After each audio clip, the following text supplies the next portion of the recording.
Hello dear students, welcome to ATP. और बच्चों, क्या हाल चाल हैं? तो बच्चों, लास्ट लेक्चर में हम लोग पढ़ रहे थे प्लांट फिजियोलॉजी का chapter photosynthesis in higher plants. और बच्चों, लास्ट लेक्चर में हमने इस चैप्टर में पढ़ लिया था केल्विन साइकिल और C3 साइकिल। तो बच्चों, डार्क रिएक्शन का जो प्रोसेस हम पढ़ रहे थे उसमें हमने देखा था कि यदि फर्स्ट प्रोडक्ट 3 कार्बन का बन रहा है तो उसे हम बोल रहे थे C3 साइकिल। और बच्चों, फर्स्ट प्रोडक्ट जो है वो कुछ प्लांट्स के अंदर 4 कार्बन का भी होता है तो उसको हम C4 साइकिल बोलते हैं। तो बच्चों, आज हम डिटेल में देखेंगे कि आखिर C4 साइकिल क्या होता है, CM पाथवे क्या होते हैं। तो स्टार्ट करते हैं बच्चों C4 साइकिल। बच्चों, C4 साइकिल जो है उसको हम हैच एंड स्लैक साइकिल भी बोलते हैं। हैच एंड स्लैक साइकिल नाम देने के पीछे जो रीज़न है बच्चों, इसको डिस्कवर किया था साइंटिस्ट हैच और स्लैक ने, तो इसीलिए इसको हम हैच एंड स्लैक साइकिल बोलते हैं। बच्चों, ये पाथवे जिन प्लांट्स के अंदर होता है वो C4 प्लांट्स होते हैं। और इन प्लांट्स की खास बात क्या है बच्चों कि इनके अंदर क्या प्रेजेंट है? Kranz anatomy. Kranz anatomy present. बच्चों, C4 साइकिल जो है वो C3 साइकिल के कंपेयर में, या कोई भी प्लांट जो है वो C4 साइकिल के थ्रू यदि फूड सिंथेसिस करता है तो वो ज़्यादा एफिशिएंट होता है। यानी the plant in which C4 cycle occurs known as C4 plants. उन प्लांट्स को बच्चों हमने क्या नाम रखा हुआ है? C4 plant. And what is special about C4 plant? That these plants have Kranz anatomy. इन प्लांट्स के अंदर क्रेंज एनाटॉमी होती है। और बच्चों, ये क्रेंज एनाटॉमी एक्चुअल में क्या है? ये लीफ की एनाटॉमी है, स्पेशल एनाटॉमी, जहाँ पर हम देखते हैं कि मीजोफिल और बंडल शीट सेल जो होते हैं उनमें दोनों में क्लोरोप्लास्ट प्रेजेंट होता है। और बच्चों, ये जो C4 साइकिल के थ्रू फूड बनता है it is more efficient. C4 plant जो होते हैं वो मोर एफिशिएंट है, more efficient in photosynthesis. And these plants are adapted for xerophytic condition. These are more adapted or well adapted for xerophytic condition. बच्चों, in plant के अंदर photosynthetically ये more efficient तो हैं ही, साथ में वाटर को भी अच्छे से कंजर्व कर लेते हैं। इनके अंदर स्टोमेटा जो होते हैं वो पार्शली क्लोज रहते हैं, तो इस वजह से C4 प्लांट जो होते हैं वो ज़्यादा अडेप्टेड हैं और मेनली ज़ीरोफाइटिक कंडीशन जो है उसके लिए अडेप्टेड होते हैं। यदि मैं बात करूं कि C4 प्लांट कौन से क्लास में ज़्यादा आते हैं, डाइकॉट में कि मोनोकॉट में? तो बच्चों, मोनोकॉट के अंदर C4 प्लांट जो हैं वो ज़्यादा हैं। Many monocot plants are C4 plants. तो बच्चों, बहुत सारे मोनोकॉट प्लांट जो होते हैं वो C4 प्लांट की कैटेगरी में आते हैं। नंबर इनका बहुत ज़्यादा है, बट वो लिमिटेड हैं कितने फैमिलीज़ में? 3 फैमिलीज़ में। यानी मोनोकॉट की केवल 3 फैमिलीज़ जो हैं उसमें ही C4 प्लांट्स आते हैं, जबकि कुछ डाइकॉट प्लांट जो होते हैं, few dicot plants are C4 plants. यानी C4 प्लांट जो है वो मोनोकॉट भी हैं और डाइकॉट भी हैं, और डाइकॉट के नंबर ऑफ फैमिलीज़ ज़्यादा हैं। डिफरेंट फैमिलीज़ के अंदर ये प्रेजेंट है, अराउंड 15 फैमिलीज़ जो हैं उनमें C4 प्लांट्स आते हैं। ठीक है बच्चों, तो C4 प्लांट जो होते हैं वो मेनली मोनोकॉट होते हैं, बट डाइकॉट में भी हैं। लेकिन फैमिली के नंबर की यदि हम बात करें तो डाइकॉट की ज़्यादा फैमिलीज़ में है, ये मोनोकॉट में सिर्फ 3 फैमिलीज़ के अंदर ही ये डिफरेंट प्लांट्स जो हैं वो प्रेजेंट होते हैं। ठीक है बच्चों, अब इनके यदि हम एग्जाम्पल देखें कि आखिर C4 प्लांट जो है वो कौन कौन से होते हैं, इनके एग्जाम्पल यदि हम देखें तो कौन कौन से आ जाएंगे? यहाँ पर आएंगे मेज़, शुगर केन, सोरगम, बच्चों अमेरैंथस, चीनोपोडियम,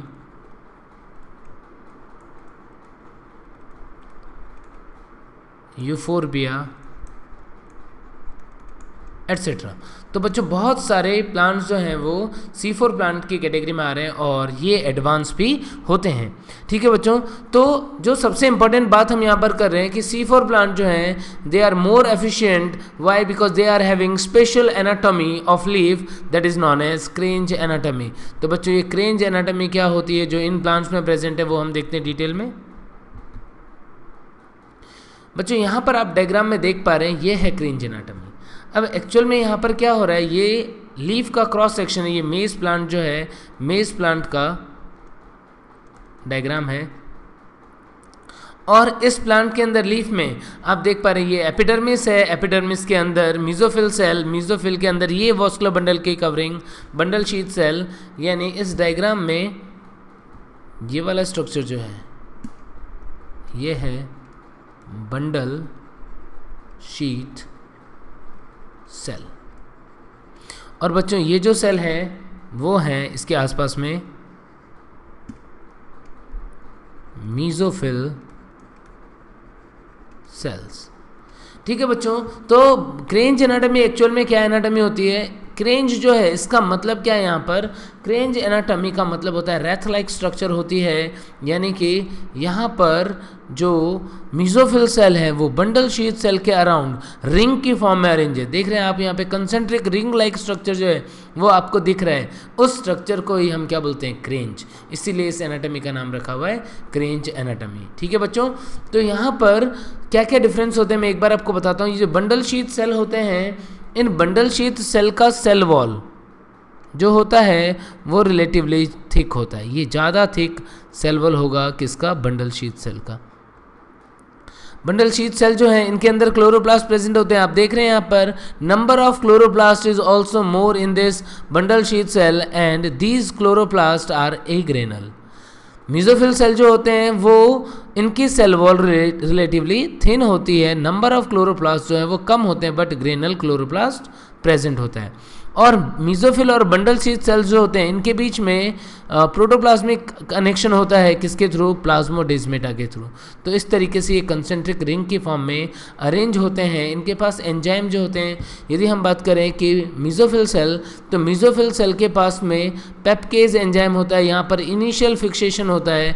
और बंडल शीथ के पास में रुबिस्को एंजाइम होता है क्लोरोप्लास्ट में, जो रीफिक्सेशन का काम करता है।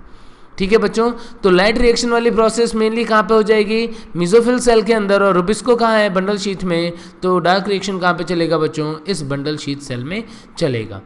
ठीक है बच्चों, तो इन्हीं चीज़ों को हम एक बार और डिटेल से क्लियरली देखते हैं। तो बच्चों देखते हैं difference between mesophyll cell and bundle sheath cell. सबसे पहला हमने देखा कि सेल वॉल, मीजोफिल सेल जो है उनकी सेल वॉल कैसी है बच्चों? थिन है, जबकि बंडल शीथ जो होते हैं उनकी सेल वॉल रिलेटिवली थिक होती है बच्चों। उसके अलावा जो मीजोफिल सेल होते हैं इनके अंदर क्लोरोप्लास्ट प्रेजेंट है, वो किस टाइप के हैं बच्चों? वो है ग्रेनल क्लोरोप्लास्ट। कैसे बच्चों? Granal chloroplast. और जो बंडल शीथ सेल होता है बच्चों उसके अंदर क्लोरोप्लास्ट जो होते हैं वो कैसे होते हैं? ए ग्रेनल क्लोरोप्लास्ट। बच्चों ग्रेना क्या होता है? ग्रेना होता है जो थाइलेकॉइड्स एक दूसरे के ऊपर पाइल्ड अप हो गए हैं वो मिलकर के बच्चों ग्रेना बनाते हैं।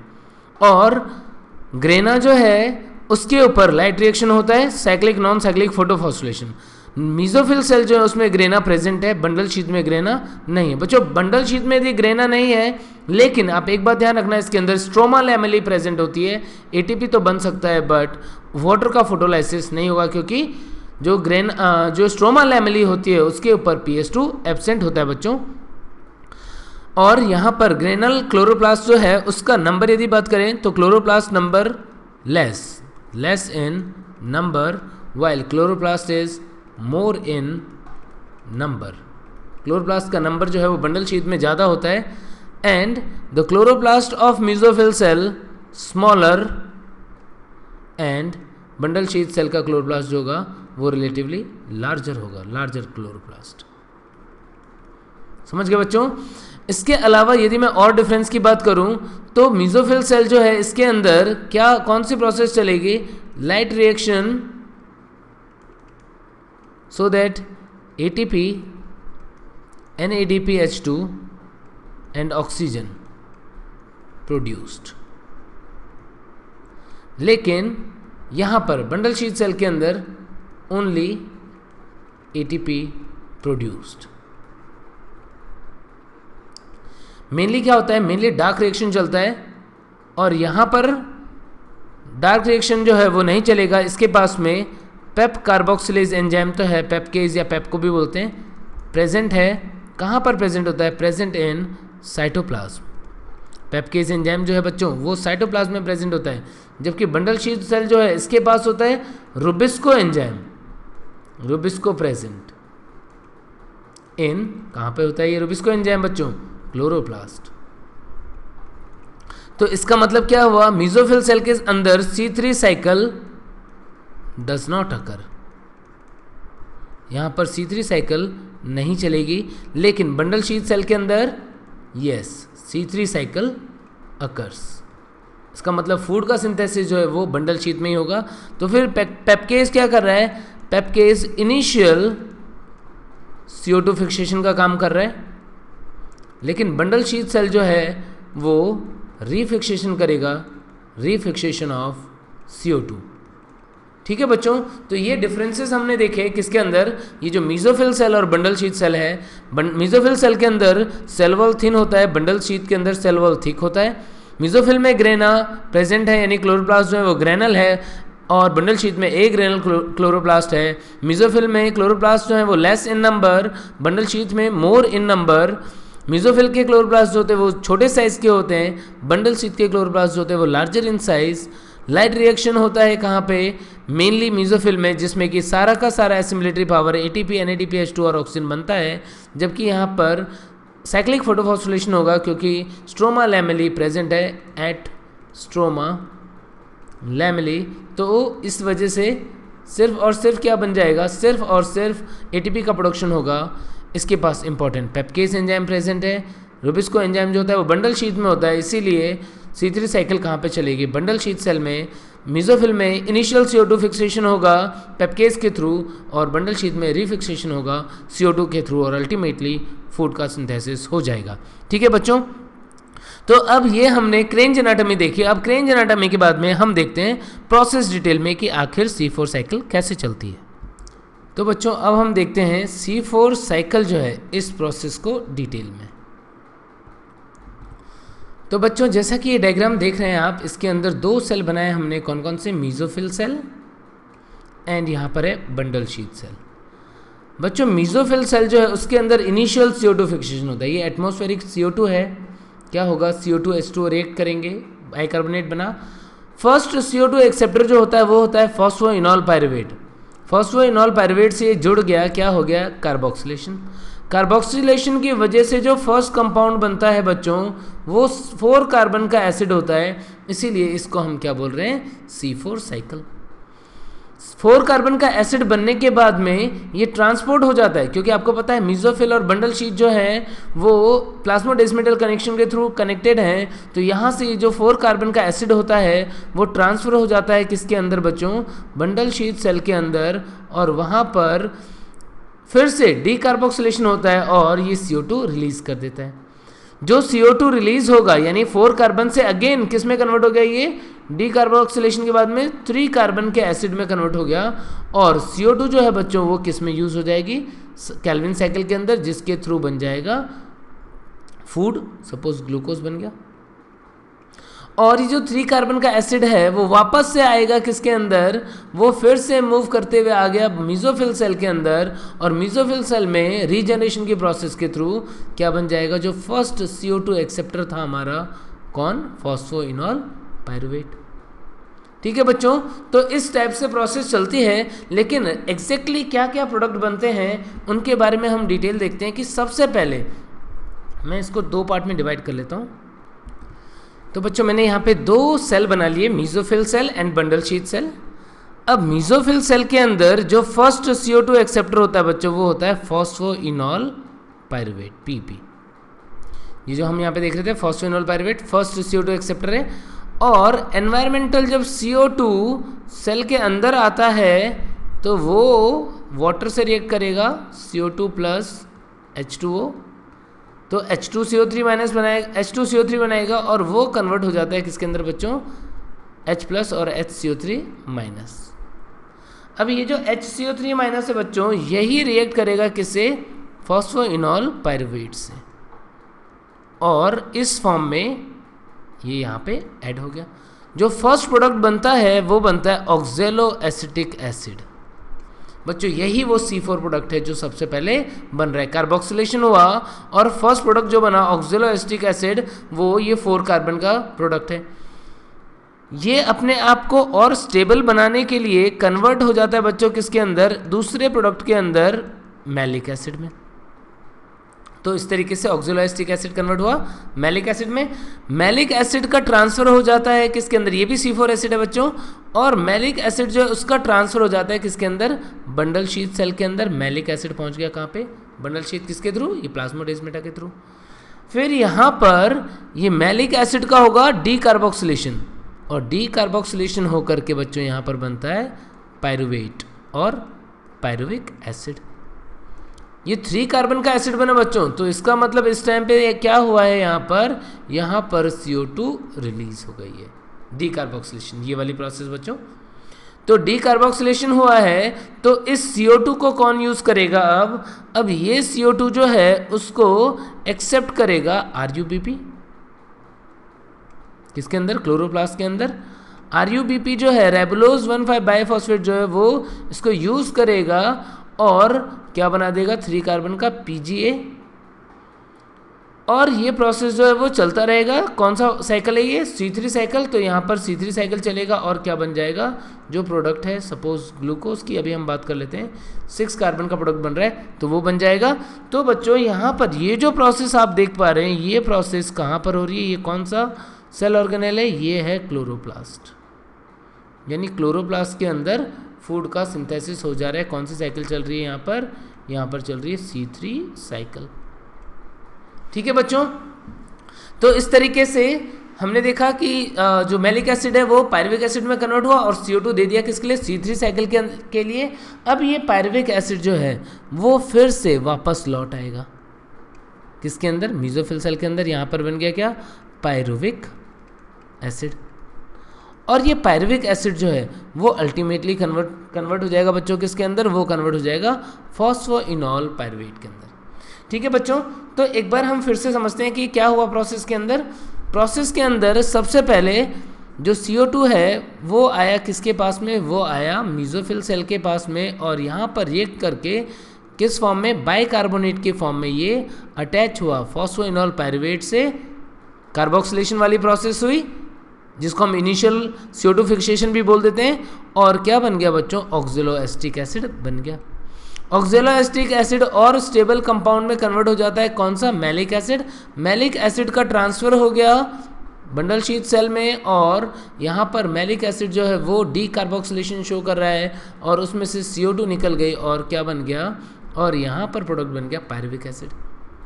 और ये जो CO2 इसने रिलीज किया था, ये CO2 अल्टीमेटली यूज हो गया किसके लिए, C3 साइकिल के लिए यूज हो गया। यहाँ पर चल गई C3 साइकिल और बन गया हमारा प्रोडक्ट। ये जो पायरुविक एसिड है बच्चों, ये वापस से एंटर हो जाता है किसके अंदर, मीसोफिल सेल के अंदर, जहाँ पर ये कन्वर्ट होता है वापस फॉस्फोइनॉल पायरुवेट के अंदर। बच्चों ये जो रिएक्शन है इसमें एंजाइम कौन कौन से काम करते हैं उनके बारे में हम देखते हैं एक बार कि आखिर कौन कौन से एंजाइम डिफरेंट स्टेप्स में काम कर रहे हैं। कि फॉस्फोइनॉल पायरुवेट के साथ जो HCO3- अटैच हुआ है यहाँ पर, इसके लिए एंजाइम रेस्पॉन्सिबल जो होगा वो होगा पेप्केज एंजाइम, पेप कार्बोक्सिलेज और पेप्केज, फॉस्फोइनॉल पायरुवेट कार्बोक्सिलेज एंजाइम। बच्चों कहीं भी रिएक्शन में जब CO2 ऐड होती है तो वहाँ पे कार्बोक्सिलेज एंजाइम होता है, और फिर जब ये 4 कार्बन का ऑक्जेलो एसिटिक एसिड बना तो ये ऑक्जेलो एसिटिक एसिड जब मैलिक एसिड में कन्वर्ट होगा तो बच्चों इस प्रोसेस के लिए NADPH जो है वो यूज़ हो जाएगा, कंज्यूम हो जाएगा, यानी रिड्यूस हो रहा है, ये NADP में कन्वर्ट हो रहा है। बच्चों कहीं पे भी रिएक्शन में यदि NADPH2 बनता है या खर्च होता है तो वहाँ पर आप ध्यान रखना एंजाइम का नाम जो काम आता है डीहाइड्रोजिनेज एंजाइम काम कर रहा है। अब ये मैलिक एसिड आ गया बंडल शीथ सेल के अंदर, वहाँ पर ये पायरुविक एसिड में कन्वर्ट हो रहा है, डी कार्बोक्सिलेशन हुआ है, और साथ साथ बच्चों यहाँ पर भी जो NADP है वो कन्वर्ट होता है किसके अंदर, NADPH के अंदर। बच्चों यहाँ पर भी जो एंजाइम काम आएगा उसका नाम क्या होगा,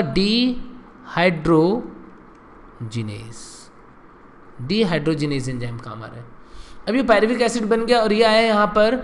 अब पायरुविक एसिड जब फॉस्फोएनोल पायरुवेट में कन्वर्ट होता है तो बच्चों यहाँ पर 2 फॉस्फेट ब्रेक होते हैं एटीपी में, यानी एटीपी से बनता है पहले एडीपी और एडीपी से एक फॉस्फेट और ब्रेक होता है, अल्टीमेटली बन जाता है एएमपी, यानी 2 फॉस्फेट ब्रेक हो रहे हैं।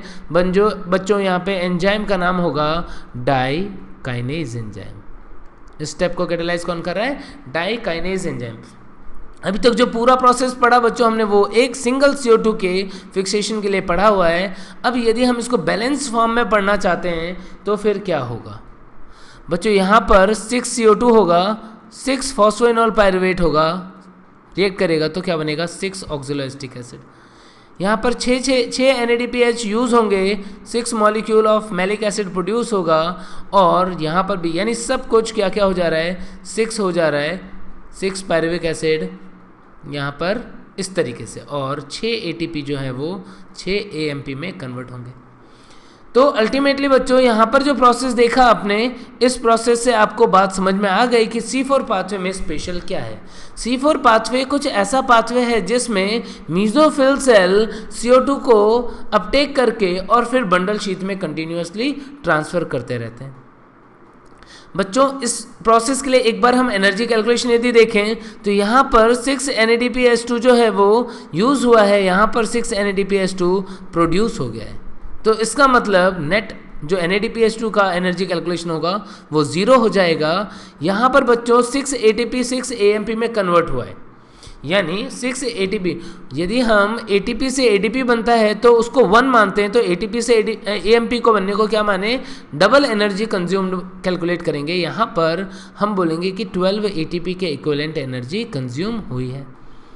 तो बच्चों पूरे प्रोसेस में, इस वाले प्रोसेस में 12 ATP एक्स्ट्रा कंज्यूम हो गई यहाँ पर, और जो C3 साइकिल है उसके अंदर 54 ATP के इक्विवेलेंट एनर्जी जो है वो कंज्यूम होती है ग्लूकोज बनाने के लिए।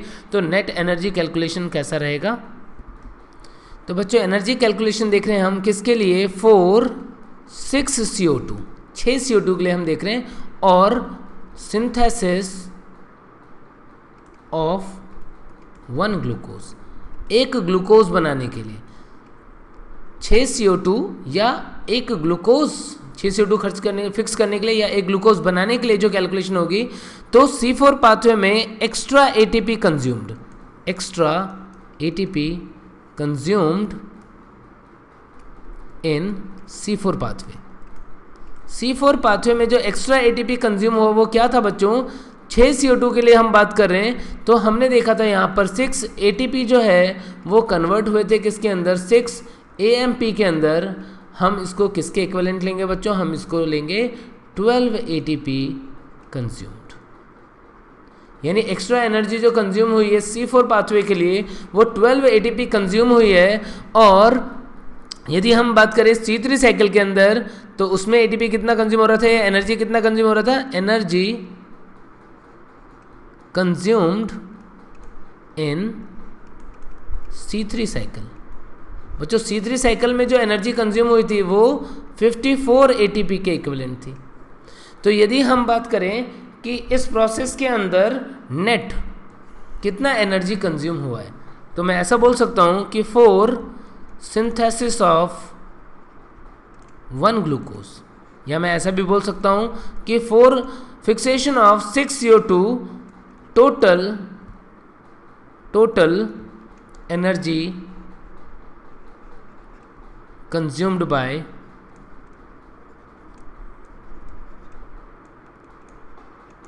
the help of C4 pathway. कितना एनर्जी हो जाएगा इसमें कंज्यूम? तो बच्चों ये हो जाएगा 12 + 54, इतना एक्स्ट्रा C4 पाथवे का, ये C3 का, तो टोटल एनर्जी हो जाएगा 66 ATP के इक्विवेलेंट। तो बच्चों यहाँ पर एक बहुत ही इंपॉर्टेंट इन्फॉर्मेशन हमारे पास आ गई कि C4 प्लांट में जो एक ग्लूकोज बनाने के लिए एनर्जी कंज्यूम हो रही है वो 66 ATP है। बच्चों यदि हम ये डेटा देख रहे हैं तो हमारे माइंड में क्या क्वेश्चन आता है कि C3 प्लांट तो 54 ATP कंज्यूम करके ही एक ग्लूकोज बना दे रहा था, C4 तो 66 ATP कंज्यूम करके एक ग्लूकोज बना रहा है, तो आखिर C4 प्लांट ज़्यादा एफिशिएंट कैसे हुआ? तो बच्चों हम समझने की कोशिश करते हैं कि आखिर C4 प्लांट को हम ज़्यादा एफिशिएंट क्यों बोलते हैं। देखो बच्चों, होता क्या है कि ये पेप कार्बोक्सिलेज एंजाइम जो है, ये इस रुबिस को, यहाँ पे कौन सा एंजाइम काम कर रहा होगा बच्चों, यहाँ पर काम कर रहा होगा, ये जो CO2 फिक्सेशन हो रहा है उसके लिए रुबिस को कार्बोक्सिलेज ऑक्सीजनेज एंजाइम। तो ये रुबिस्को एंजाइम के कंपेयर में पेप कार्बोक्सिलेज एंजाइम की एफिशिएंसी ज़्यादा है। इसको यदि मैं टेक्निकल टर्म में बात करूं तो हम ऐसा बोल सकते हैं कि Km constant of Pep case. Km constant क्या होता है बच्चों? Km कांस्टेंट होता है कि सबस्ट्रेट की वो कॉन्सेंट्रेशन जिस पे रेट ऑफ रिएक्शन जो होता है वो मैक्सिमम का हाफ होता है, उसको हम Km कांस्टेंट बोलते हैं। यानी यदि Km कांस्टेंट ज़्यादा होगा तो इसका मतलब सबस्ट्रेट की एंजाइम के लिए एफिनिटी, एंजाइम की सबस्ट्रेट के लिए एफिनिटी जो है वो कम है। यदि Km कांस्टेंट कम है इसका मतलब एफिनिटी ज़्यादा है। तो यहाँ पर Km कांस्टेंट जो पेपकेज का होता है वो कम होता है, मतलब ये ज़्यादा जल्दी जल्दी CO2 को बाइंड कर रहा होगा किसके कंपेयर में? Km constant of Rubisco. Rubisco का Km कांस्टेंट जो है CO2 फिक्सेशन के लिए वो ज़्यादा है। तो अल्टीमेटली क्या होगा, हम बोल सकते हैं कि ये ज़्यादा है, इसका मतलब CO2 बाइंडिंग जो है यहाँ पर वो ज़्यादा हो रहा है।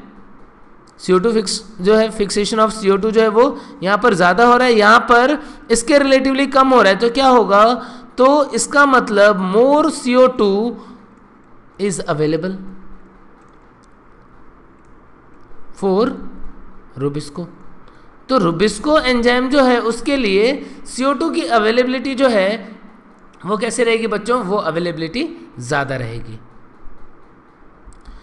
अब CO2 की अवेलेबिलिटी यदि ज़्यादा है तो उससे क्या, इसको कुछ बेनिफिट हो रहा है। एक तो ये वर्क एफिशिएंटली कर पाएगा, और दूसरा बच्चों ये रुबिस्को एंजाइम जो है, जैसा कि हमने पहले भी बात किया था, ये दोगले किस्म का एंजाइम है, ये बाई फंक्शनल एंजाइम है।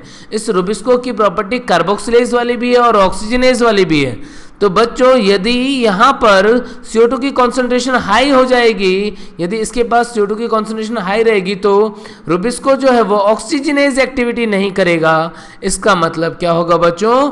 फोटो रेस्पिरेशन एब्सेंट हो जाएगा। तो C4 साइकिल या C4 प्लांट मोर एफिशिएंट है। क्यों? मोर एफिशिएंट होने का जो सबसे मेन रीज़न है वो है फोटो रेस्पिरेशन का एब्सेंट होना, फोटो रेस्पिरेशन एब्सेंट। तो बच्चों यदि हम इसको कंपेयर करते हैं C3 प्लांट्स से, तो C3 प्लांट भले ही 54 ATP कंज्यूम करके एक ग्लूकोज बना देते हों, लेकिन उनके अंदर कुछ अमाउंट जो है वो फोटो रेस्पिरेशन में लॉस होता रहता है, लेकिन C4 प्लांट जो हैं उनमें फोटो रेस्पिरेशन लॉस नहीं होता है। ठीक है बच्चों। और दूसरा कि यदि बंडल शीट सेल के अंदर हम बात करें, क्लोरोप्लास्ट का नंबर ज़्यादा है, वो ज़्यादा एफिशिएंटली वर्क कर पाएगा, और इसके अंदर PS2 भी नहीं है, यानी कि थाइलेकॉइड एब्सेंट होने की वजह से यहाँ पर ऑक्सीजन भी इवॉल्व नहीं हो रहा है। तो रुबिस्को एंजाइम जो उसको वर्क करने के लिए बहुत ही ऑप्टिमम और बहुत ही अच्छी कंडीशन है। इसीलिए ये जो C4 प्लांट होते हैं ये बहुत एफिशिएंटली फोटोसिंथेसिस करते हैं, और इनकी एफिशिएंसी C3 प्लांट के कंपेयर में काफ़ी ज़्यादा होती है। ठीक है बच्चों।